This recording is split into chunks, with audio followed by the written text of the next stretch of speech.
Diyos ko, wag po. Parang awa niyo na, iligtas niyo ang asawa ko. Wag niyo siyang kunin sa amin. Ito ang paulit-ulit na panalangin na tumatakbo sa isip ko habang pilit kong inihahakbang ang mabibigat kong paa sa malamig na pasilyo ng ospital. Halos hindi na ako makahinga sa pagtakbo. Hawak-hawak ang malaki kong tiyan.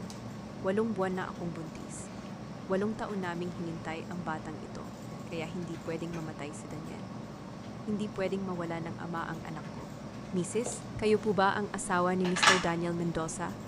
Tumigil ang mundo ko nang salubungin ako ng isang nurse. May iniabot siyang isang lukot na papel na may mga bahid pa ng dugo.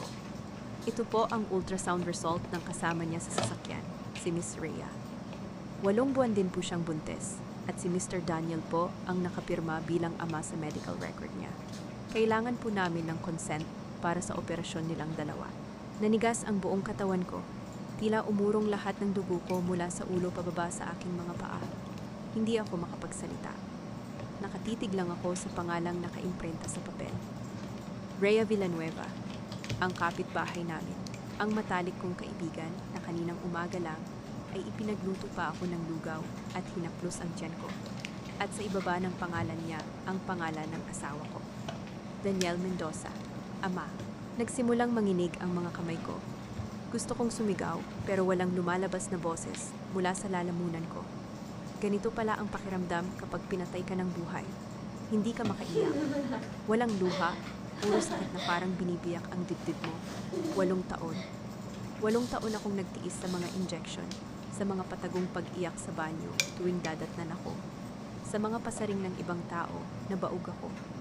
Tapos ngayon, malalaman kong sa loob ng mga taon na iyon, may ibang pamilyang binubuo ang asawa ko sa kabilang bakod ng namin. Isang mahigpit na hawak sa braso ko ang bumasag sa panandaliang pagkabingi ko. Si Aling Cora, ang biyenan ko. Pilit niyang inagaw ang papel mula sa nanginginig kong mga kamay. Itago mo iyan, Marisol, madiin ngunit bulong na utos ng biyenan ko. Bumao ng mga kuko niya sa balat ko. Huwag kang gagawa ng iskandalo rito. Nag-aagaw buhay ang asawa mo sa loob. Unahin mo ang pagliligtas sa kanya kaysa sa selos mo. Isipin mo ang reputasyon ng pamilya natin. Tinitigan ko ang biyenan ko. Sa mga mata niya, nakita ko ang isang nakakakilabot na katotohanan. Hindi siya nagulat. Alam niya, matagal na niyang alam. Isang matalim na kirot ang biglang gumapang mula sa ibaba ng tiyan ko hanggang sa aking balakang. Kumukontra na ang matris ko dahil sa matinding stress. Pero mas nangingibabaw ang galit na nagliliyab sa bawat ugat. Hinding-hindi ako magiging sunod-sunuran na asawa na magbubulag-bulagan para lang sa reputasyon. Mabilis kong binawi ang braso ko mula sa pagkakakapit ni Aling Cora. Bago pa siya makapagsalita muli, buong lakas kong itinulak ang mabigat na pinto ng emergency room. Wala akong pakialam kahit nahihirapan akong maglakad. Pumasok ako sa loob, saktong pagdilat ng mga mata ni Daniel habang nahiga sa hospital bed. Puno ng mga tubo at benda, ang patuloy na ingay mula sa makina na nagbabantay sa kanyang tibok ng puso ay pumuno sa malamig na silid. Naghihintay sa susunod na pangyayari. Bumilis ang pag-angat at pagbaba ng mga linya sa monitor na nakakabit kay Daniel. Bahagyang gumalaw ang kanyang mga daliri bago dahan-dahang inunulat ang kanyang mga mata. Lumapit ako sa gilid ng kama niya. Gusto kong makita kung ano ang unang hahanapin ng mga mata niya matapos siyang muntikang mawian ng buhay. Gusto kong marinig kung anong pangalan ang unang lalabas sa mga labi ng asawa. Labis kong nilibot niya ang kanyang paningin sa puting kisame. Bakas ang sakit sa bawat paggalaw ng kanyang mukha. Umigting ang pangako habang hinihintay ang unang salita niya. Huminga siya ng malalim, tila kinakapos ng hangin, at pagkatapos ay bumuka ang kanyang mga labi. Rhea, isang bulong, isang mahinang bulong na tila humigop sa lahat ng natitira kong lakas. Hindi pangalan ko, hindi ang kalagayan ng anak namin na 8 buwan ko nang dinadala sa sinapupunan ko. Ang pangalan ng babaeng sumira sa buhay ko ang unang hinanap ng kanyang diwa. Iniangat niya ang kanyang paningin at nakita ako. Nanlaki ang kanyang mga mata. May kung anong takot ang mabilis na dumaan sa kanyang mukha nang mapansin niyang hindi ako umiiyak, hindi ako nag-aalangan, at hindi ko hawak ang kamay niya. Nakatitig lang ako sa kanya, iniangat ko ang kamay ko at nang walang anumang panginginig, Ibinagsak ko ang lukot at may bahid ng dugong ultrasound result sa ibabaw ng kanyang dibdib. Bumaba ang tingin niya sa papel. Pinasa niya ang nakasulat. Namutla siya ng husto na tila nawalan muli ng dugo ang buong katawan niya. Marisol, hayaan mo akong magpaliwanag. Mali ang iniisip mo. Nanginginig ang boses niyang pagsusumamo. Pilit niyang iniangat ang kamay niya para abutin ako. Ngunit mabilis akong humakbang paatras upang hindi niya ako madikit. Aksidente lang ang lahat. Nagkataon lang na sumabay siya sa akin pauwi galing sa terminal. Nagmamadali siya kaya pinasakay ko na. Hindi ko pinansin ang kasinungalingan niya. Itinuro ko ang papel na nasa ibabaw ng dibdib niya, ang patunay ng kanyang kawalang hiyaan. Ikaw ang nakapirma bilang ama sa admission record niya. 8 buwan, Daniel. 8 buwan din siyang buntis. Sabay tayong nagdadalang tao ng matalik kong kaibigan at iisang lalaki lang pala ang ama ng mga anak natin.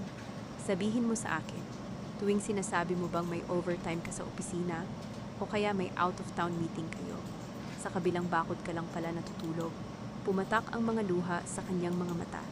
Nagsimula siyang umiyak na parang isang batang nahuli sa pagnanakaw at walang ibang magawa kundi ang magmakaawa.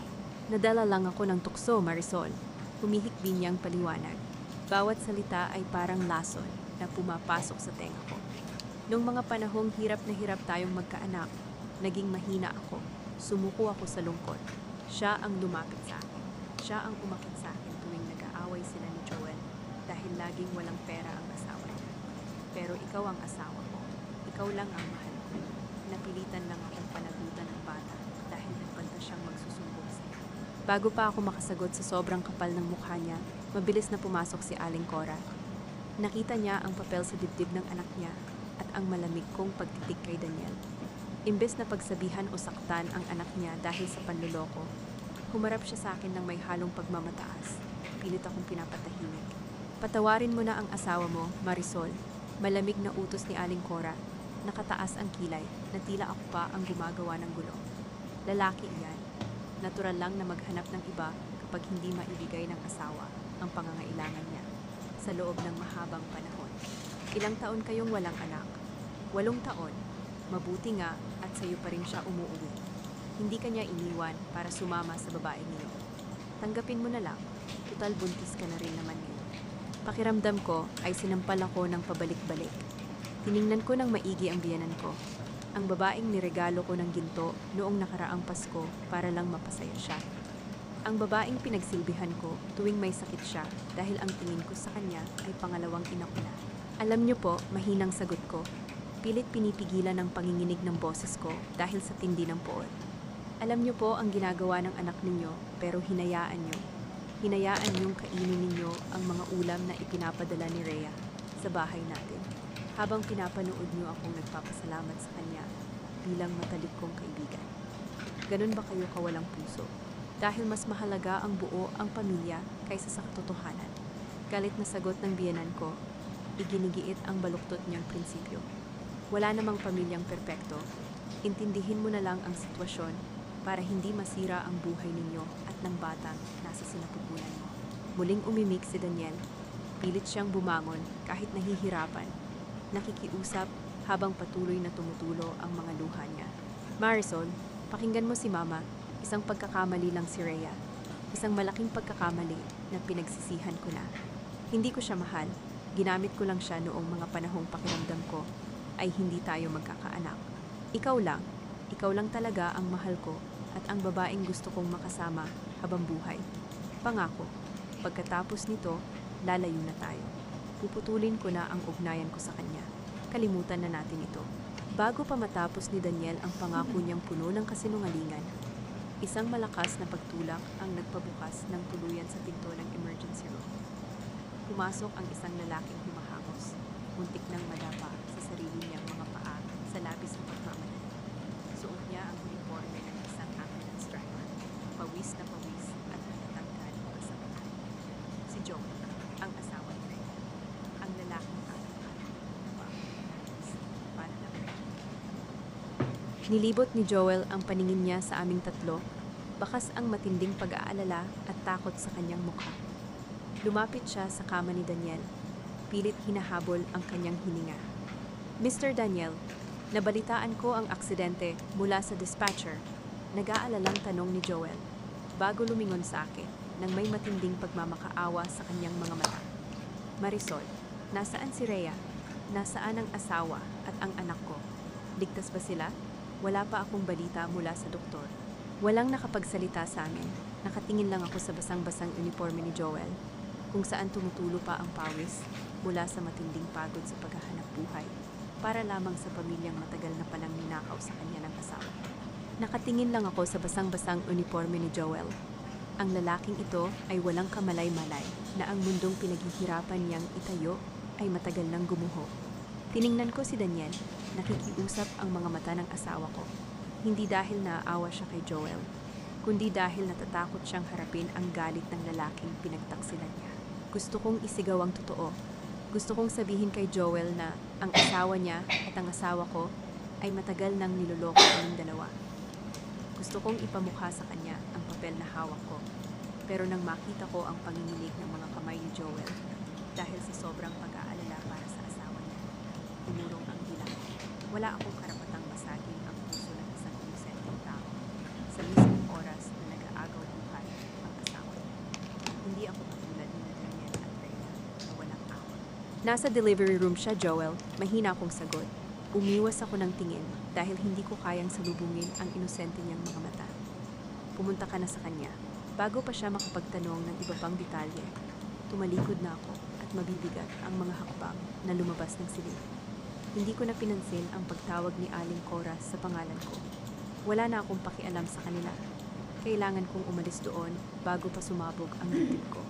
Hindi ko alam kung paano ako nakauwi sa bahay namin sa Laguna. Ang tanging natatandaan ko lang ay ang malamig na hangin na tumatama sa mukha ko habang nakasakay sa pampasaherong jeep. Pagpasok ko sa loob ng bahay namin, sinalubong ako ng isang nakakabinging katahimikan. Ang bahay na ito na pinangarap naming punuin ng tawanan ng mga bata, ngayon ay tila isang malaking puntod ng mga kasinungalingan. Naupo ako sa sofa. Tinitigan ko ang malamig na sementadong pader na naghihiwalay sa bahay namin at sa bahay ni Rhea. Dito mismo sa sala namin, tila nagbabalik sa aking isipan ang mga hapon na nakaupo kaming dalawa ni Rhea. Naaalala ko ang mga ngiti niya tuwing nagdadala siya ng mainit na lugaw o prutas. Naaalala ko ang lambing sa boses niya habang hinahaplos ang malaki kong tiyan. Lagi niyang sinasabi sa akin kung gaano ako kaswerte kay Daniel dahil napakabuti nitong asawa. Lahat ng iyon ay isang malaking palabas. Habang pinapasalamatan ko siya at itinuturing na parang tunay na kapatid, patago na pala siyang gumagapang sa kama ng asawa ko. Bawat alaalang akala ko ay maganda ay naging matatalim na kutsilyo na paulit-ulit na sumasagsak sa isip ko. Nanikip ang paghinga ko. Hindi ko mapigilang mapakagulgol, pero walang luhang lumalabas. Puro sakit. Puro paghihinayang sa walong taon na binigay sa isang lalaking ginawa ng kapunta. Sa gitna ng pagdurusa ng aking isipan, isang biglaang hapdi ang sumaksak sa ibabang bahagi ng aking tiyan. Napadaing ako at napahawak ng mahigpit sa braso ng sofa. Ibang klase ang sakit nito. Tila hinihiwa ang buong balakang ko hanggang sa aking matris. Tumayo ako upang abutin ang cellphone ko sa ibabaw ng maliit na lamesa. Ngunit bago ko pa man maihakbang ang aking paa, naramdaman ko ang isang mainit na likido na biglang umagos pababa sa aking mga hita. Bumagsak ako sa malamig na sahig. Tiningnan ko ang mga binti ko at nakita ko ang pag-agos ng tubig na may kasamang malapot na dugo. Pumutok na ang panubigan ko. Wala pa sa oras, 8 buwan pa lang ang anak ko.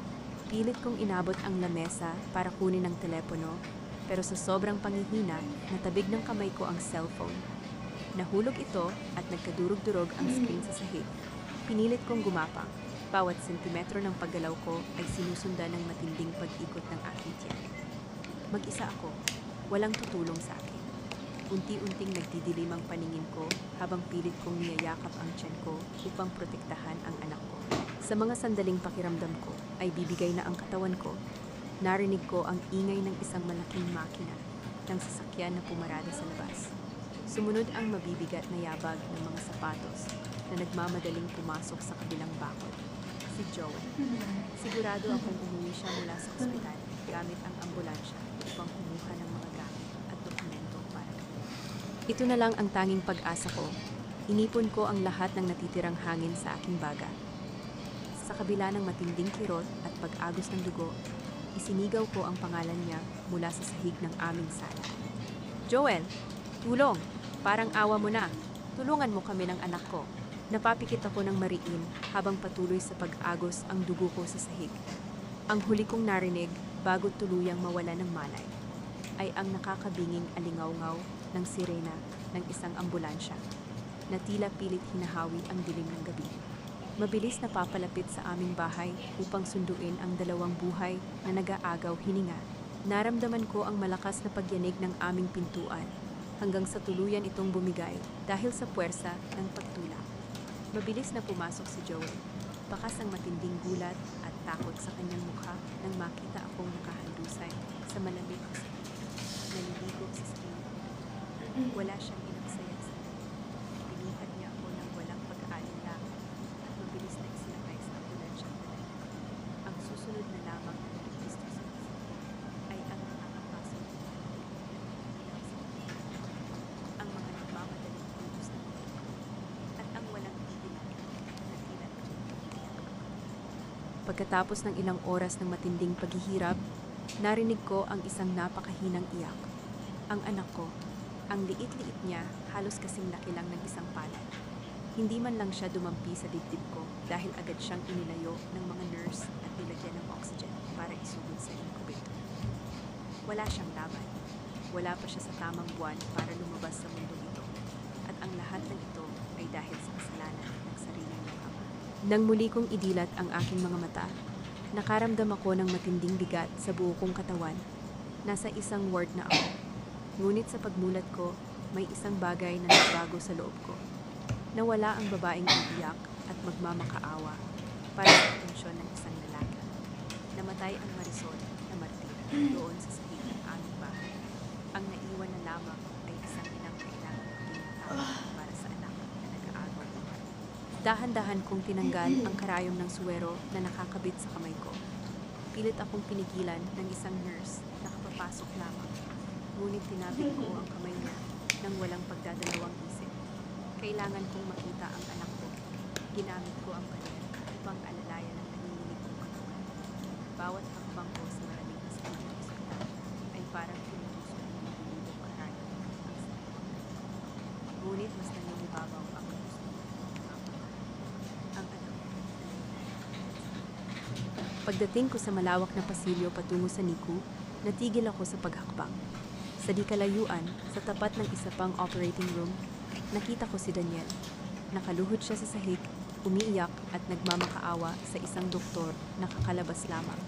Noong una, isang maliit na bahagi ng utak ko ang umasa na baka hinahanap niya ako at ang anak namin. Ngunit malinaw kong narinig ang mga salitang lumabas sa bibig niya, mga salitang pilit na bumasag sa huling patak ng respeto ko sa kanya. Doktor, iligtas niyo po si Rhea. Parang awa niyo na. Huwag ninyong hayaang mawala ang mag-ina ko. Gawin niyo ang lahat, mabuhay lang sila. Tinitigan ko ang asawa ko. Iniiyakan niya ang kabit niya. Habang ang tunay at sarili niyang anak ay nakikipaglaban kay kamatayan sa kabilang kwarto, wala pang 50 hakbang ang layo mula sa kinatatayuan niya. Wala na akong naramdamang galit.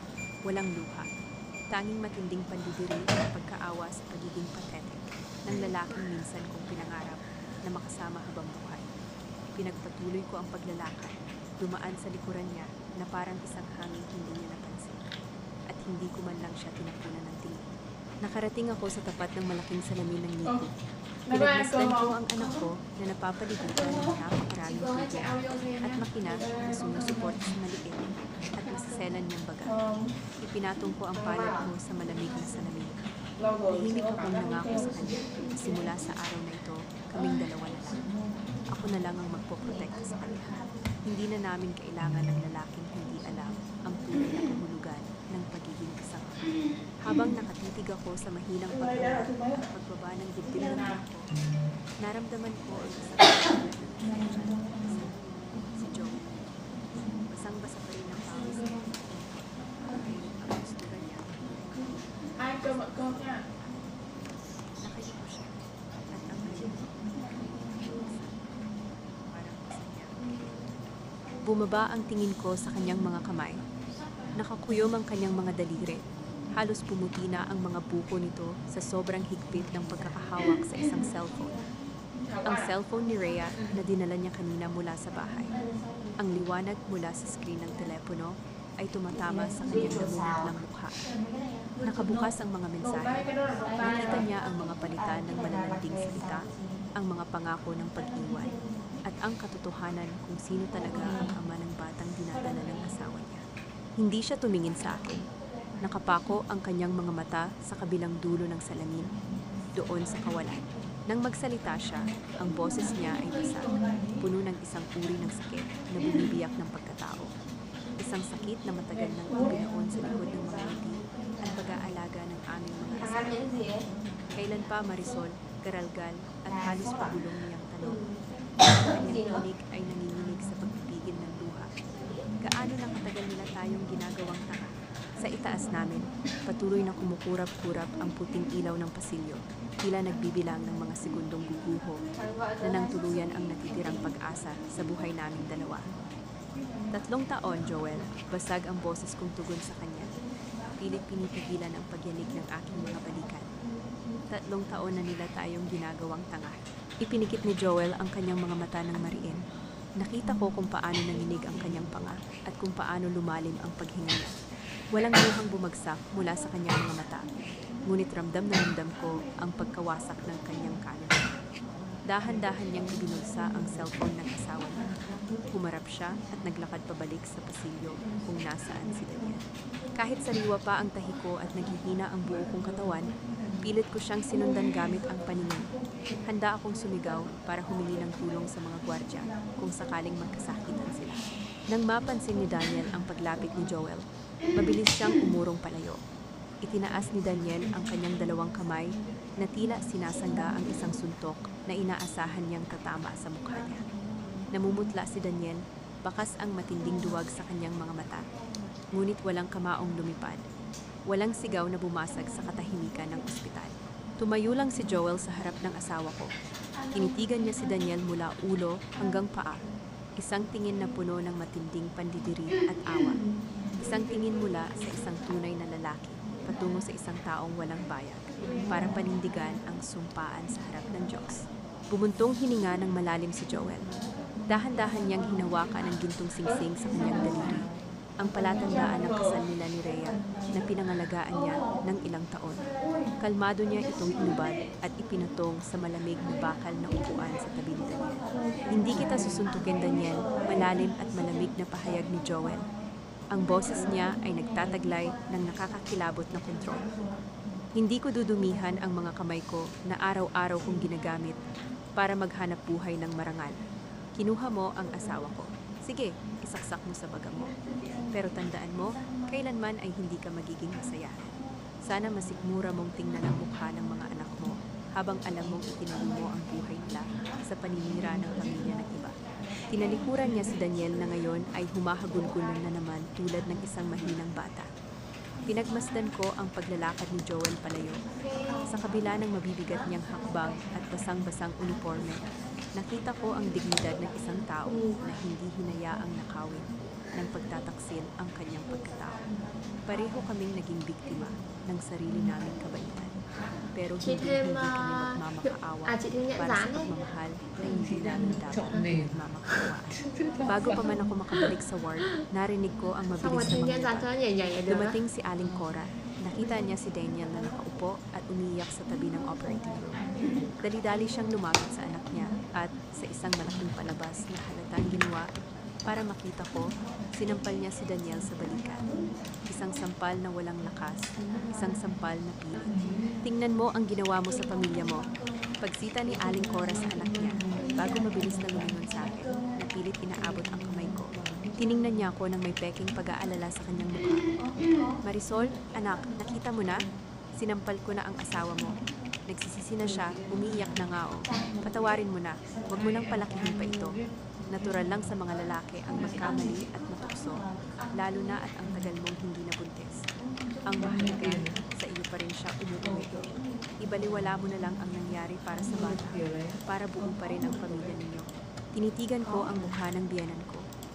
Umaasa siyang madadaan niya ako sa matamis na pananalita at konsensya. Tiningnan ko rin si Daniel na ngayon ay nakatingin sa akin. Naghihintay na maawa ako at yakapin siya pabalik. Hindi ako nagsalita. Iniangat ko ang kaliwa kong kamay. Tinitigan ko ang singsing na sumisimbolo sa 8 taon ng pagiging martir ko. 8 taon ng mga kasinungalingan at 8 taon ng pag-aalay ko ng sarili ko sa pamilyang hindi naman pala ako pinahahalagahan. Walang pag-aalinlangan, hinubad ko ang singsing. Lumapit ako sa isang malaking basurahan ng ospital para sa mga medical waste, kung saan itinatapon ang mga bagay na may impeksyon at mga bulok na laman. Itinaas ko ang kamay ko sa tapat ng butas nito at binitawan ang singsing. Ang tunog ng malamig na metal na bumagsak at tumama sa ilalim ng basurahan ay umalingaw-ngaw sa Hôm qua vừa chế món mới chị Trang ạ. Makalipas ang isang buwan na pakikipaglaban sa loob ng loob. Hôm qua Sa vừa chế wakas món ay mới. naiuwi ko rin ang Mua cái gói sốt me balot na balot vịt siya thịt ng luôn. na kumot, Cho vào nấu thịt ăn luôn. napakahina. Hôm nay hôm qua cái mình là thịt gà súp me mà đúng không? Chắc là nó cũng dùng gói sốt không? Wala Em akong ngon. kasama. Thấy ngon không? Cũng được thôi chứ nó không rõ vị me. Hanggang sa Nó không makasama. rõ vị me hẳn như cái em nghĩ là cái me kia là nó Cái đó nấu. là em quay video em đăng TikTok hay là gì? Pagdating Trời namin ơi, sa con tapat bé ng kia nó aming lười, bahay, con nó chả quay cho bumungad sa em. akin ang isang eksenang tila hango Con sa bé kia isang nó muling dạo này pelikula. nó đi học từ 6 giờ sáng đến 5 giờ chiều nó về nó mệt, con nó chả quay. Magulo ang buhok, madumi ang dumi, at mukhang ilang Sao đâu araw gọi cơm na đi? hindi Có nakakain. Nang makita niya ang paghinto ng sasakyan, Đâu hàng nữa? mabilis Đây, siyang có chị gumapang Tiên nữa palapit sao sa ấy? pinto. Pilit hinahawakan ng À, lalaki gọi ang nha. damit ko pagkababa Từ ko từ pa để lamang. xem. Marisol, nandito na kayo ng anak natin. Ê, đồ gà nhìn ngon. Ang boses ay pause. Sốt mắm hay sao ấy? Patawarin mo na ako. Chị nghĩ là gà sốt mắm này. Huwag mo akong iwan. Babawi ako. Chị nghĩ đấy Susubukan là ko gà na. sốt mắm. Thôi để tí Tama xíu thôi. Đùi gà. Tingnan ko lang siya Ê, mula là- sa taas. Xong người ta lại tưởng là một cuộn đồng đấy tổng là 35. Nang ganito ang asawa ko, pinutulong sa puso ko. Ngayon, wala akong maramdaman sa aking paligid. Bago Ê, nhưng mà hai ship người ta là rẻ nhở? narinig ko ang pagbukas ng Thì pinto. giờ muốn ship ngoài mình đã mua hết bao nhiêu rồi? 10.000 cái rồi. Bitbit din niya ang sarili niyang Hôm sanggol. qua nó hỏi hai ship Ito ang người mga mata ta niya, trong maputla, tôm nhở? at halatang pinabayaan ng sarili. Nang magtama ang mga mata namin, bigla siyang humagulgol ng malakas. Tila Đùi gà chiên mắm. nakikipagkompetensya kay Em Daniel ơi. kung sino ang mas kaawa. Ê, cái đùi gà này ngon thế. Marisol, sorry talaga. Pag-iyak ni Rhea, habang dahan-dahang lumalapit, umaaktong biktima ng sarili Uy, niyang Coca. kasalanan. Niloko niya rin ako.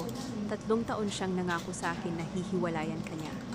Sabi niya, hinihintay niya lang ang tamang panahon dahil naawa siya sa'yo kasi hindi ka magkaanak. Ginawa niya akong kabet kahit nangako siyang pakakasalan ako. Biktima rin ako, Marisol. Pareho lang tayong sinira ng lalaking yan. Tiningnan ko silang dalawa. Ang lalaking ipinagpalit ang 8 taon naming pagsasama para sa pansamantalang aliw at ang babaeng nakangiting kumakain sa hapag ko habang nilalandi ang asawa ko patago. Ngayon, nagtuturuan sila, naghuhugasan ng kamay at ginagamit ang mga anak nila bilang kalasan sa kanilang mga kasalanan. Hindi ako sumigaw, hindi ko sila sinampal, hindi ko rin sila minura.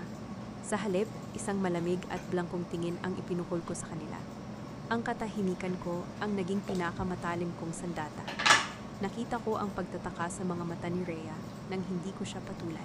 Nakita ko ang takot sa mukha ni Daniel nang mapagtanto niyang wala na ang babaeng laging nag-uunawa sa kanya. Umiwas ako ng tingin at tuloy-tuloy na pumasok sa loob ng bahay. Sumunod si Daniel, patuloy ang pagmamakaawa, ngunit hindi ko siya kinibo.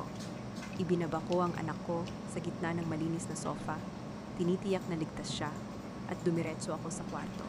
Hinila ko ang 2 malalaking maleta na inayos ko na bago pa man mangyari ang aksidente. Mga maletang nilagyan ko ng mga gamit namin ng baby ko sana para sa isang bakasyon. Pero ngayon ay gagamitin ko para sa tuluyang pag-iwan sa impyernong ito. Marisol, anong ginagawa mo? Saan kayo pupunta?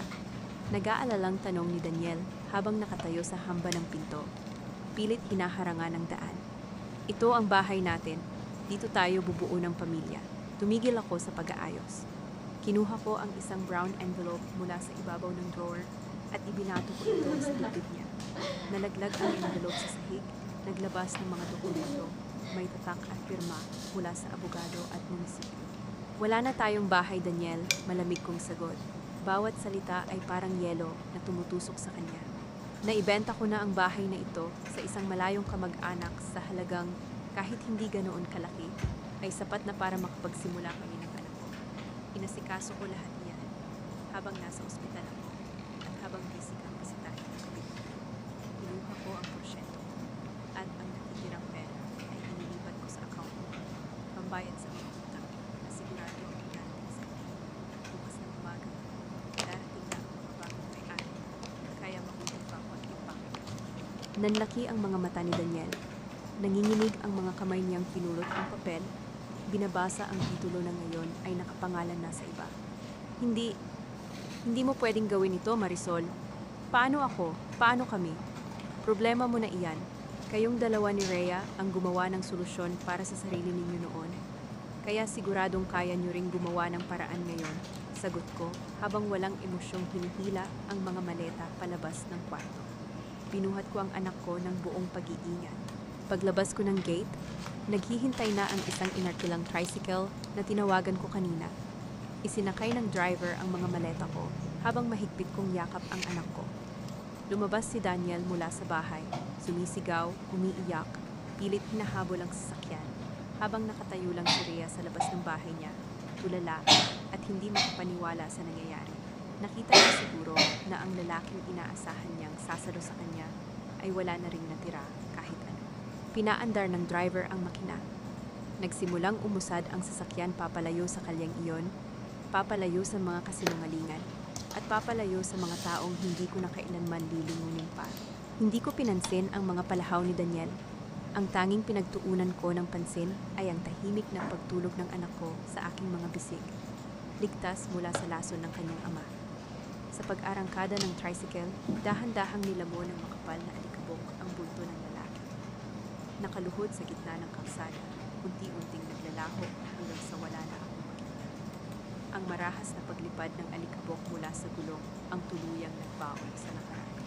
5 taon, ganito kabilis lumipas ang panahon mula nang iwan ko ang mga guho ng dati kong buhay sa Laguna. Ang hangin ngayon ay iba na, may amoy ng dagat at sariwang lupa, isang malaking kaibahan sa nakakasakal na hangin ng dati kong tinitirhan. Nandito na ako ngayon sa Batangas, kasama ang aking ina, at kasama ang pinakamahalagang biyaya sa buhay ko, ang anak kong si Mateo. Hindi naging madali ang unang taon. Inilaan ko ang bawat araw at gabi sa pag-aalaga kay Mateo na madalas magkasakit dahil sa kanyang pagiging premature. Ang kaunting perang natira mula sa bentahan ng bahay ay ginamit ko upang magsimula ng isang maliit na tutorial center para sa mga bata rito sa probinsya. Ginamit ko ang lisensya ko sa pagtuturo upang bumuo ng bagong pangarap, hindi na para sa isang lalaki, kundi para sa sarili ko at para sa mga batang nangangailangan ng gabay. Ngayon, sa pagharap ko sa salamin, hindi ko na makita ang babaeng martir na laging nakayuko at namamalimos ng pagmamahal. Ang babaeng nakatingin sa akin ngayon ay may maaliwalas na mukha, may tiwala sa sarili, at higit sa lahat, malaya. Matagal ko nang ibinaon sa limot sina Daniel at Rhea. Hindi ko na piniling alamin kung ano na ang nangyari sa kanila, dahil ang tanging mahalaga na lang sa akin ay ang kapayapaang pinaghirapan kong buuin kasama ang anak ko. Isang hapon, biglang bumuhos ang malakas na ulan. Madilim ang kalangitan at ang malamig na hangin ay pumasok sa mga bintana ng aming maliit na center. Abala ako sa pag-aayos ng mga upuan matapos umuwi ng karamihan sa mga estudyante ko. Ilang bata na lang ang naiwan sa waiting area. Naghihintay na tumila ang ulan bago sila sunduin ng kanilang mga magulang. Sa gitna ng katahimikan ng kwarto, napansin ko ang paghinto ng isang maliit na delivery truck sa labas ng aming gate. Ito siguro ang mga inaasahan kong donasyong libro at school supplies mula sa isang foundation sa Maynila. Pilit kong sinilip mula sa bintana kung sino ang dumating. Ngunit malabo ang salamin dahil sa hamog at sa lakas ng ulan. Bumukas ang pinto ng truck. Isang lalaki ang bumaba. Sa halip na unahin ang mga kahon ng libro, mabilis siyang kumuha ng malaking payong at naglakad palapit sa gate, kung saan nakatayo ang dalawa sa mga estudyante kong pilit sumisilong upang hindi mabasa. Binuksan niya ang payong at ipinapat ito sa mga bata. habang ang kanyang sariling likod at balikat ay walang habas na hinahampas ng malamig na ulan. May kung anong pamilyar sa tindig ng lalaking iyon, sa paraan ng kanyang pagkilos na laging inuuna ang kapakanan ng iba.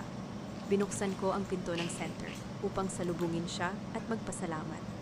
Ngunit nang iangat niya ang kanyang mukha at magtama ang aming mga paningin mula sa malayo, biglang tumigil ang paghakbang ko. Ang lalaking basang-basa sa ulan na may hawak na payo at nakangiti sa mga bata ay walang iba kundi si Joe. Ang malalaking patak ng tubig ay patuloy na bumabagsak at patuloy na humahampas sa yero ng aming bubungan. Lumilikha ng isang mabigat at walang tigil na ingay. Pinapasok ko si Joel sa loob ng center. Mabilis kong inabot ang isang malinis na tuwalya at ipinagtimpla siya ng mainit na kape upang maibsan ng lamig mula sa malakas na ulan. Umupo kami sa dalawang maliit na silya sa gilid ng silid-aralan habang pinapanood namin ang mga huling estudyante na sunduin ng kanilang mga magulang. Nakangiti siya habang pinagmamasdan ang kabuuan ng lugar na ipinatayo ko, mga pader na may makukulay ng guhit, mga estanting puno ng libro, at ang payapang kapaligiran na malayo sa magulong buhay sa labas. Ang laki ng ipinagbago mo, Marisol, panimula ni Joel matapos humigop ng kape. Ang kanyang boses ay kalmado, wala na ang bakas ng lalaking nadurog sa labas ng ospital, 5 taon na ang nakararaan. Masaya akong makita na naging maayos ang buhay ninyo ni Kay. Nagtatrabaho na ako ngayon bilang logistics coordinator sa isang foundation sa Maynila. Kaya nang makita ko ang pangalan ng center mo sa listahan ng mga bibigyan ng donasyon, nagpresenta na ako na ang magde-deliver. Ngumiti ako at taos-pusong nagpasalamat sa kanya. Ngunit sa likod ng maaliwalas niyang mukha, alam kong may isang mabigat na kwentong matagal na niyang tinatago. Inilapag niya ang kanyang tasa sa maliit na lamesa at tumingin ng diretso sa aking mga mata. Isang tingin na nagdadala ng mga alaala mula sa nakaraan. Bumalik ako sa Laguna noong nakaraang buwan para tuluyan ng asikasuhin ang pagbebenta sa lumang bahay namin. Pagpapatuloy niya, unti-unting sumeryoso ang kanyang tono. Marisol, balita ko sa mga dating kapitbahay natin. Tuluyan ng sinira ni Daniel ang sarili niya. Hindi ako natinag. Wala na akong naramdamang kaba, awa, o kahit anong galit sa pagkabanggit ng pangalan ng dating asawa ko. Tila ba nakikinig na lamang ako sa kwento ng isang estranghero. Ayon kay Joel, natanggal si Daniel sa trabaho niya bilang manager. Hindi kinaya ng kumpanya ang sunod-sunod na tawag ng mga inutangan niya. At nang kumalat ang chismis tungkol sa iskandalo ng pagtataksil namin sa barangay, ginamit iyon ng management upang tanggalin siya dahil sa immorality at paglabag sa Code of Conduct. Dahil sa biglaang pagkawala ng trabaho at sa patong-patong na utang, hindi na nakalabas ng bahay si Aling Cora. Hindi kinaya ng biyenan ko ang matinding hiya sa mga kapitbahay na dati ay pinagyayabangan. Ang pamilyang pilit niyang pinrotektahan sa pamamagitan ng mga kasinungalingan ay tuluyan ng gumugunang at akihin siya sa puso. Na-stroke si Aling Cora. At si Rhea, mahina kong tanong. Tinitimbang kung anong naging kinahinatnan ng babaeng sumira sa pamilya ko. Umiling si Joel. Isang mapait na ngiti ang sumilay sa kanyang mga labi. Hindi nagtagal ang tinatawag nilang pagmamahalan. Araw-araw daw silang nag-aaway dahil walang pera pambili ng gatas para sa anak nila at walang pambili ng gamot para kay Aling Cora. Kinain sila ng sarili nilang konsensya. Sinisisi ang isa't isa sa kahirapang dinaranas nila. Hanggang sa isang gabi, hindi na kinaya ni Rhea ang sitwasyon, ang ingay, at ang gutom. Binalot niya ang mga gamit nila ng anak niya at palihim na umalis habang tulog si Daniel. Isang sulat na puno ng sumpa, panunumbat, at sisi ang tanging iniwan niya sa ibabaw ng lamesa. Natahimik ako habang pinoproseso ang lahat ng narinig ko. Nawala na kay Daniel ang lahat. Ang asawa niyang nagtiis ng 8 taon at ang anak na sarili niyang dugot laman ay itinaboy niya. Ang kabit na ipinagpalit niya sa akin ay iniwan siya sa pinakamasamang oras ng buhay niya. At ngayon, mag-isa niyang pinapasan ang responsibilidad sa isang inang naparalisa dahil sa sarili nitong paghuhugas kamay. Ito ang kapalit ng mga kasinungalingan nila. Walang sino man ang umangat mula sa pagtapak at paninira ng buhay ng ibang tao.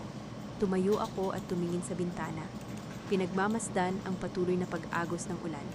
Sa kabila ng distansya at ng ilang taong lumipas, tila dinadala ng malamig na hangin ang isang nakakakilabot na katotohanan mula sa Laguna papunta rito sa Batangas.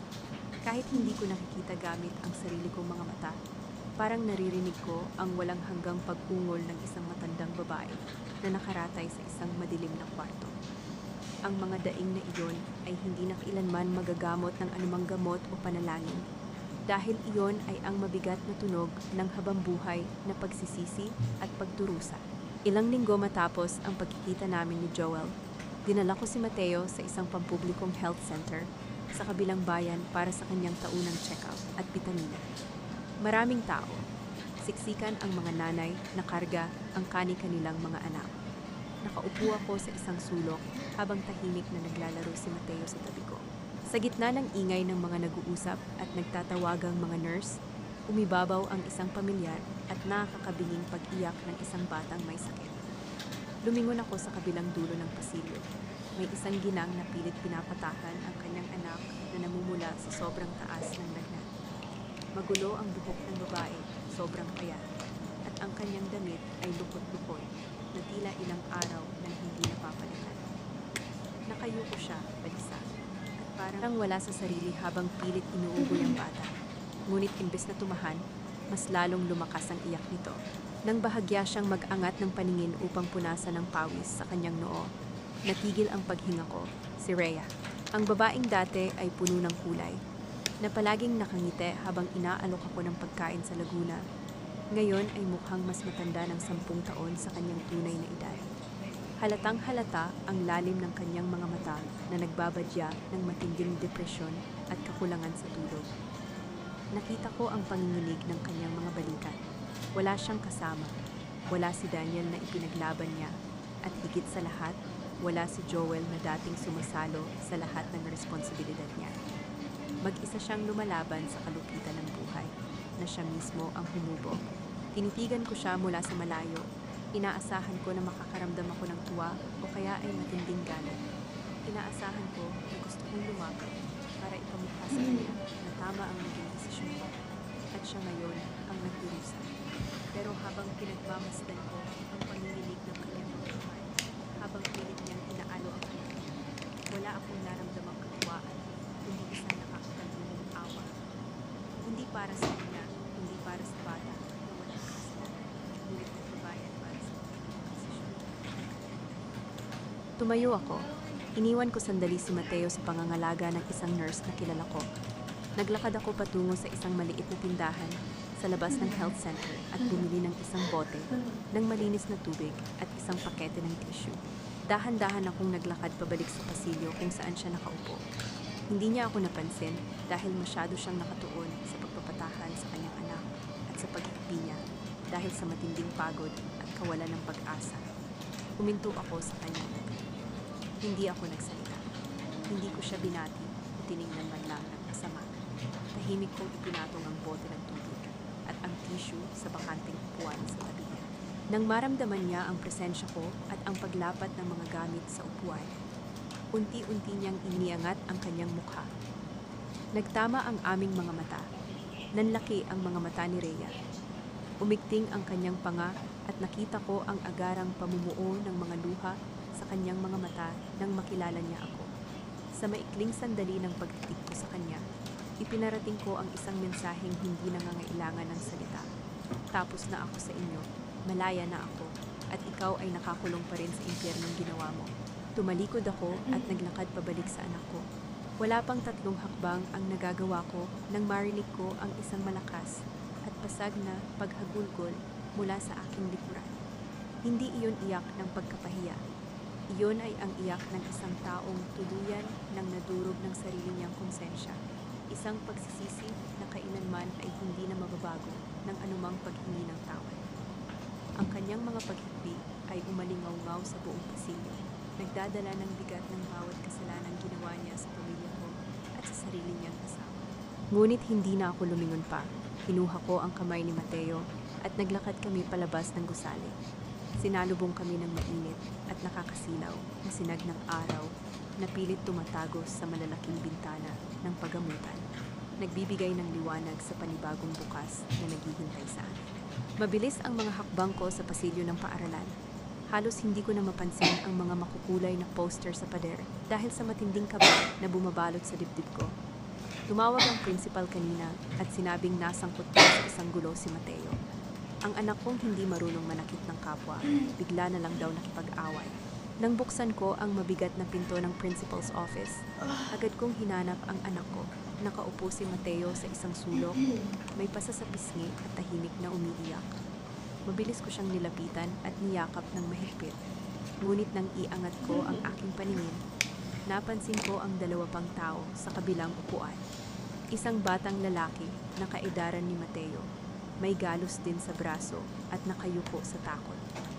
At sa tabi nito, nakaupo si Rhea. Gusto kong matigilan, ngunit walang oras para magulat. Sa loob ng maliit na kwarto, hindi lang kami ang naroon. May isang mayamang ginang, punong-puno ng alahas at nakataas ang kilay, na walang tigil sa pagsasalita habang nakaturo sa mga anak namin. Siya ang ina ng batang nakaaway ni Mateo. Principal, hindi ko maintindihan kung bakit tinatanggap sa isang maayos na eskwelahan ang mga batang katulad nila. Matinis at puno ng pandidiri ang boses ng ginang. Kung ano-anong kwento ang kumakalat sa mga magulang. Magkapatid daw sa labas ang dalawang iyan. Iisang tatay, magkaibang nanay. Isang lehitimo, isang anak sa kabi. Paano na lang ang moralidad ng paaralang ito kung hinahayaan mo ang makahalubilo ng anak ko, ang mga batang galing sa ganyang klaseng pamilya? Parang may malamig na tubig na ibinuhos sa buong katawan ko. Kaya pala nakipag-away si Mateo. Kaya pala pareho silang may pasa ng anak ni Rhea. Nalaman ng mga kaklase nila ang totoo at ginamit ito ng mga bata, na siguradong narinig lang din sa mga tsismosang magulang nila para kutyain at saktan ng anak ko. Tiningnan ko si Rhea. Nakayuko lang siya, nanginginig ang mga balikat, at walang ginagawa upang ipagtanggol ang sarili niyang anak na patuloy na umiyak sa tabi niya. Nilamon na siya ng sarili niyang hiya at kahinaan. Hindi na siya ang palaban at mapanlinlang na babae mula sa Laguna. Isa na lamang siyang basag na anino ng kanyang nakaraan. Kailangan silang paalisin dito. Patuloy na sigaw ng ginang na tila hindi na iginagalang ang presensya ng principal. Bad influence sila. Hindi dapat dinadala sa loob ng paaralan ang dumi ng mga magulang nila. Baka bukas makalawa, matuturin ang kalaswaan ng anak ko dahil sa kanila. Kumulo ang dugo ko. Hinawakan ko ng mahigpit ang kamay ni Mateo. Naramdaman ko ang panginginig ng maliit niyang katawan. Sa buong buhay ko, pinilit kong lumayo. Pinilit kong itago ang anak ko mula sa anino ng kasalanan ni Daniel at Rhea. Pero gaano man kalayo ang takbuhin ko, hindi ko pwedeng takasan ang katotohanan na ang kalupitan ng mundo ay laging maghahanap ng paraan para saktan ang mga inosente. Kung hindi kayang ipagtanggol ni Rhea ang sarili niyang anak, ako ang gagawa. Binitawan ko ang kamay ni Mateo at dahan-dahang tumayo. Sa isang mabilis na paggalaw, buong lakas kong inihampas ang aking dalawang palad sa ibabaw ng makapal na kahoy na mesa ng principal. Ang matinding tunog ng pagbagsak ng aking mga kamay ay nagpatigil sa matinis na boses ng mayamang ginang. At maging ang principal ay napamulat ng malaki sa gulat. Tinitigan ko ang ginang mula ulo hanggang paa. Wala akong pakialam kung gaano karaming ginto ang nakasabit sa leeg niya. Sa oras na ito, isa siyang banta sa anak ko. At walang ina ang luyuko sa isang taong tinatapakan ang dignidad ng kanyang dugo at laman. Humarap ako ng buong tapang. Ang mga mata kong dati ay laging umiiyak. Ngayon ay naglalabas ng apoy ng isang inang handang pumatay para sa kanyang anak. At sa pagkakataong ito, hindi lang si Mateo ang poprotektahan ko. Tiningnan ko ang batang lalaki sa tabi ni Rhea. Ang batang nagtataglay ng parehong mukha ng lalaking nanakit sa akin. Ngunit may mga inosenteng mata na hindi humingi na ipanganak sa ganitong sitwasyon. Ipinosisyon ko ang aking sarili sa harap nilang dalawa. Nagsisilbing isang hindi natitinag na pader laban sa ibang husgang. Namayani ang isang mabigat na katahimikan sa loob ng silid. Walang sino man ang naglakas loob na huminga nang malakas habang patuloy na tumutusok ang matalim at hindi natitinag na pagtingin ko sa gitna ng silid. Naghihintay sa susunod na mga has na magsalita. Anong karapatan mong husgahan ang mga batang ito? Ang boses ko ay kalmado, ngunit nagtataglay ng isang diin na kayang magpayanig sa buong silid. Tinitigan ko ang mayamang ginang, hindi kumukurap, hindi nagpapakita ng kahit katiting na takot sa kanyang mataas na katayuan. O, totoo ang mga tsismis na naririnig mo, pagpapatuloy ko. Bawat salita ay malinaw at matalim. Magkaiba kami ng nanay, pero iisa ang tatay ng mga batang ito. Isang madilim, kahiya-hiya, at masakit na nakaraan na ginawa ng mga matatanda. Pero sabihin mo sa akin, nasaan ang hustisya kung ipapasa mo ang parusa sa mga walang muwang na bata? Kasalanan ng matatanda ang nangyari, hindi ng mga bata. Nakita ko ang pag-awang ng mga labi ng ginang. Maging ang principal ay tila nawala ng sasabihin. Kung mayroon mang dapat kwestiyonin ang moralidad dito, iyon ay ang mga magulang na tinuturuan ang kanilang mga anak na mangutya at manakit ng kapwa dahil lang sa kwento. Hindi naman nila buong naiintindihan. Matapang kong idiniin. Lumingon ako at itinuro hindi lang si Mateo, kundi pati na rin ang anak ni Rhea na nakayuko sa takot. Hindi ko hahayaang tapakan ng kahit na sino ang dignidad ng anak ko at maging ng batang ito. Pareho silang biktima. At bilang isang ina, hinding-hindi ako papayag na ang lipunan ang dudurog sa kinabukasan nila dahil lang sa pagkakamaling hindi naman sila ang gumawa. Sa unang pagkakataon, narinig ko ang isang mahinang hikbi mula kay Rhea. Nang sulyapan ko siya, nakita ko ang matinding pagsisisi at kahiyaan sa kanyang mga mata. Siya na tunay na ina ng bata ay walang nagawa para ipagtanggol ito. Habang ako na sinira niya ang buhay noon, ay siyang nakatayo ngayon bilang karasag nilang mag-ina. Mabilis na namagitan ng principal, humihingi ng paumanhin sa tensyon at nangakong hindi nila kukonsintihin ang pambubuli sa loob ng paaralan. Wala nang nasabi ang mayamang ginang, kundi ang irap at mabilis na pagkila sa anak niya palabas ng opisina. Nang matapos ang komosyon, hinawakan ko ang kamay ni Mateo. Xong rồi thanh niên dàn cho nó nhảy là được á. Sumunod si Rhea at ang anak niya sa aming likuran. Ilang hakbang ang layo. Marisol, garalgal na tawag ni Rhea habang naglalakad kami sa malawak na pasilyo patungo sa labas ng gate ng paaralan. Lumingon ako. Nakayuko siya, hindi makatingin ng diretsyo. Salamat sa ginawa mo para sa anak ko. Wala akong kwentang ina, wala akong kwentang tao. Tinitigan ko siya. Hindi ko ginawa yun para sa iyo, Rhea. Ginawa ko yun dahil walang bata ang dapat magbayad sa kasalanan ng mga magulang nila. Ayusin mo ang buhay mo, hindi para sa akin, hindi para sa akin. Bago pa man siya makasagot, isang mabilis na motorsiklo ang pumarada sa mismong harapan ng gate ng eskwelahan. Isang lalaking nakasuot ng lumang jacket ng isang delivery app ang mabilis na bumaba, tanggal ang helmet at balisa ang mga mata. Punong-puno ng alikabok ang kanyang mukha, haggard, at tila ilang taon nang pinagsakuban ng langit at lupa. Natigilan kaming dalawa ni Rhea, si Dana. Nang makita niya kami, lalo na ang dalawang batang lalaki na nakatayo malapit sa amin, unti-unting nanghina ang kanyang mga tungkol. Nabalitaan niya siguro ang gulo mula sa mga chismis sa labas, o kaya ay nagkataong may delivery siya malapit sa eskwelahan. Ngunit ang ekspresyon sa kanyang mukha ay parang nakakita ng isang himala na matagal na niyang inaasam. Mabilis siyang tumakbo palapit sa amin at nang walang pag-aalinlangan, lumuhod sa mismong salitadong daan sa harap. Marisol, Rhea, umiiyak niyang panimula. Pilit inaabot ang mga kamay namin pero sabay kaming umatras. Tiningnan niya si Mateo, pagkatapos ay ang anak ni Rhea. Mga anak ko, nandito kayong lahat. Panginoon, ito na ba ang pagkakataon ko? Marisol, parang awang na. Hirap na Môi hirap na gói ako. sốt me, Magkakasama na ang rìm mga thịt anak luôn. natin. Pwede pa Cho natin vào nấu thịt ayusin ăn ito. luôn. Pwede tayong maging Mà isang hôm qua buong cái của mình pamilya. là thịt gà Tiningnan súp ko me ang đúng không? lalaking nakalungkot Chắc sa là harap nó ko. dùng gói sốt không? Dati, Đúng rồi. ang boses niya ang Đúng rồi. pinakamahalagang Cũng được musika thôi chứ nó không sa rõ vị pandinig me. ko. Nó không rõ vị me hẳn chứ em nghĩ là cái me kia là nó Cái đó nấu. là em quay video đăng có hay là gì? Trời ơi, con bé kia nó lười, con nó chả quay cho em. Wala ring natitirang Con pagmamahal. bé kia nó dạo này Ang tanging nararamdaman nó đi học từ ko lang 6 giờ sa sáng đến 5 giờ chiều nó về nó ay mệt, sarap con nó chả quay. ng panlulumong pagkaawa. Pamilya, malamig kong Xem tanong. đây gọi cơm đi. Ang boses ko ay walang kahit anong bakas ng emosyon.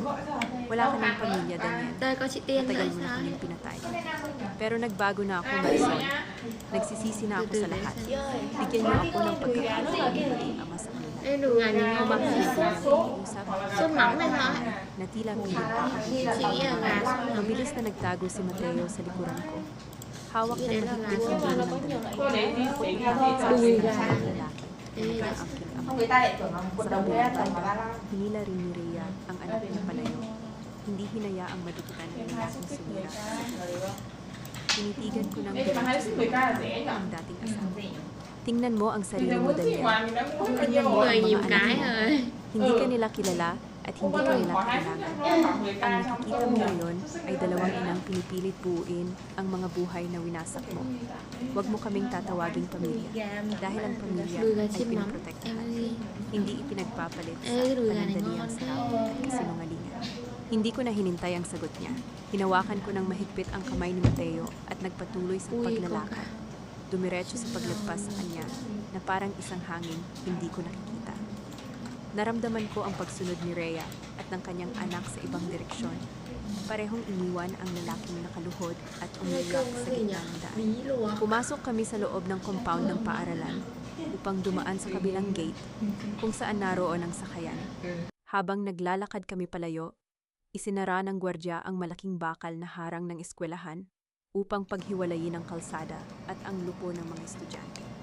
Ang matigas at tuyong tunog ng pagbagsak ng kandado ng gate ang hudyat na tuluyan nang isinara ang huling pinto na nakaraan.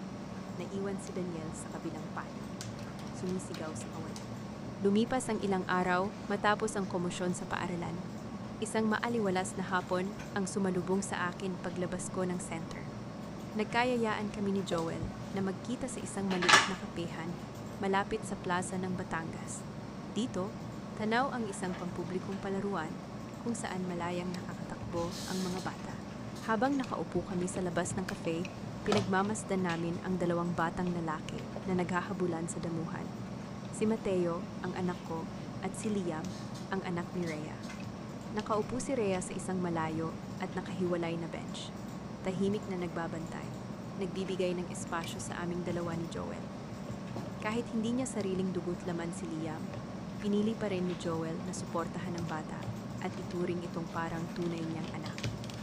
Isang patunay ng napakalinis at napakadalisay na puso ng lalaking kaharap ko ngayon. Ang banayad na pagtama ng maliit na kutsara sa gilid ng porselanang tasa habang hinahalo ni Joel ang kanyang kape ay sumabay sa ihip ng sariwang hangin. Inilapag niya ang kutsara at sumandal sa kanyang upuan. Hindi inaalis ang tingin sa dalawang batang masayang nagtatawanan sa di kalayuan. Nakakatuwa silang panoorin. Ano? Mahinang panimula ni Joel. May kalakip na isang kalmadong ngiti. Sino ang mag-aakala na pagkatapos ng lahat ng nangyari, silang dalawa pa ang magtuturo sa atin kung paano ngumiti ng walang halong bigat sa dibdib. Humigop ako sa aking mainit na tsaa. Pinanood ko kung paano inalalayan ni Mateo si Liam nang muntik na itong madapa sa pagtakbo. Walang bakas ng poon, walang bahid ng madilim na nakaraan ng kanilang mga magulang. Mga inosente sila, Joel, sagot ko habang pinagmamasdan ang mga ngiti ng mga bata. Wala silang kamalay-malay sa mga kasalanang ginawa ng mga taong nagdala sa kanila sa mundong ito. At mas mabuti na iyon. Hindi nila kailangang buhatin ang mga kasalanan natin. Lumingon sa akin si Joel. Ang kanyang mga mata na 5 taon na ang nakararaan ay kanilang pagkawasak at buka sa labas ng eskwelahan. Ngayon ay naglalaman na ng isang malalim na kawalan na tanging bukas lamang ang kapatid. Tayong dalawa ang hindi nagtaksil, Marisol. Seryoso, ngunit malambot na pahayag ni Joel. Tinatandaan ang bawat sugat na pinagdaanan namin. Tayo ang naging tapat, tayo ang nagbigay ng lahat, pero tayo ang pinakaunang nasaktan. Sa loob ng maraming taon, tinanong ko ang Diyos kung bakit tayo ang kailangang magdusa sa kasalanan ng mga asawa natin. Pero ngayon, habang nakikita ko ang mga batang iyan, naiintindihan ko na. Huminto siya sandali at bumuntong hininga ng malalim. Hindi natin kailangang maging magkakaibigan, Marisol. Hindi rin natin kailangang pilitin ang sarili natin nakalimutan ang mga ginawa nila sa atin. Pero pwede tayong gumawa ng isang tahimik at ligtas na kapaligiran para sa dalawang batang iyan. Pwede natin silang hayaang lumaki bilang magkapatid na nagmamahalan, nang walang anino ng galit ng mga matatanda. Tinitigan ko si Joel. Sa mga salita niya, naramdaman ko ang tuluyang paglaya ng aking puso. Matagal ko nang pinatawad ang sarili ko sa pagiging martir. Pero ngayon, pinipili kong pakawalan ang huling kadena ng nakaraan. Hindi para kay Daniel. Hinding-hindi para sa lalaking nanira sa pamilya namin, kundi para sa anak ko at para sa sarili kong kapayapaan. Ang hindi pagtatanim ng galit ay hindi nangangahulugang tinatanggap mo ang pagkakamali ng iba. Ibig sabihin lang nito ay pinipili mong huwag maging bilanggo ng kanilang mga kasalanan. Isang matamis at dalisay na ngiti ang unti-unting sumilay sa aking mga labi. Tumango ako bilang pagsang-ayon sa kanya. Tama ka, Joel. Deserve ng mga batang ito ang isang bukas na hindi nababahiran ng mga pagkakamali kahapon. Hayaan natin silang maging masaya. Nag-usap pa kami ng ilang minuto tungkol sa mga simpleng bagay. Ang pagpapatakbo ko ng tutorial center at ang trabaho niya sa foundation. Wala kaming pinag-usapan tungkol sa romantikong pag-ibig o pag-asang maging kami. Kami ay dalawang mandirigmang nakaligtas sa iisang digmaan. Nagbibigay pugay sa katatagan ng bawat isa. Nang matapos ang aming kape, nagpaalam na si Joel. Pinuntahan niya si Liam at naglakad sila papunta sa direksyon ni Ria, na agad namang tumayo at nagpasalamat mula sa malayo. Naiwan ako sa labas ng kafe. Tumakbo papalapit sa akin si Mateo, pawisan at hingal na hingal, ngunit abot hanggang tainga ang ngiti. Hinawakan ko ang maliit at mainit niyang kamay. Sabay kaming naglakad palayo sa kapehan. Sinalubong kami ng mainit at nakakasilaw na sinag ng araw ng Batangas. Tumingala ako sa kalangitan at huminga ng malalim. Nawalan man ako ng isang asawa at nawasak man ang aking unang pamilya, hindi ako natalo. Sa gitna ng mga guho ng isang kasal na puno ng kasinungalingan, nahanap ko ang pinakamahalagang bagay na matagal ko nang naiwala habang pilit kong minamahal ang ibang tao. Nahanap ko ang aking sarili at sa pagkakataong ito, hindi ko na siya muling bibitawan. Ang sikat ng araw sa Batangas na sumalubong kay Marisol ay hindi lang nagbigay ng init sa kanyang balat, kundi nagpatunay na ang bawat pagtatapos ng isang madilim na gabi ay sinusundan ng isang maliwanag na umaga. Mga mahal kong tagapakinig, isang mainit na pagbati sa inyong lahat. Maraming salamat sa inyong matiyagang pagsama hanggang sa huling istasyon ng kwentong ito. Habang sinusulat ko ang kwento ni Marisol, hindi ko maiwasang mapaluha doon sa eksenang nakatayo siya sa labas ng NICU, habang ang lalaking dapat sana ay kasama niyang nagdarasal para sa kanilang anak, ay umiiyak para sa ibang babae. Sa mga sandaling iyon, naisip ko kung gaano kabigat ang kayang pasanin ng puso ng isang ina para lang maitawid ang buhay ng kanyang dugo't naman. Bilang isang guro, alam ni Marisol na ang mga maling salita na isinulat sa pisara ay hindi pwedeng takpan lang ng panibagong sulat. Kailangan itong burahin ng tuluyan upang makapagsimula ng isang malinis na aralin. Doon ko nakakita ang isang napakahalagang aral tungkol sa pagpapalaya. Madalas nating isipin na ang paghihigante o ang pananatili sa galit ang magbibigay sa atin ng hustisya. Pero itinuro sa atin ni Marisol na ang totoong hustisya para sa sarili natin ay ang pagkain na huwag maging bilanggo ng kasalanan ng iba. Kung hawak natin ang isa ng ating sariling buhay, bakit natin isusulat ang kwento ng mga tao na nagkakis natin? Bakit hindi natin isulat ang sa pagbangon natin ng ating buhay? Ang pagkakaroon ng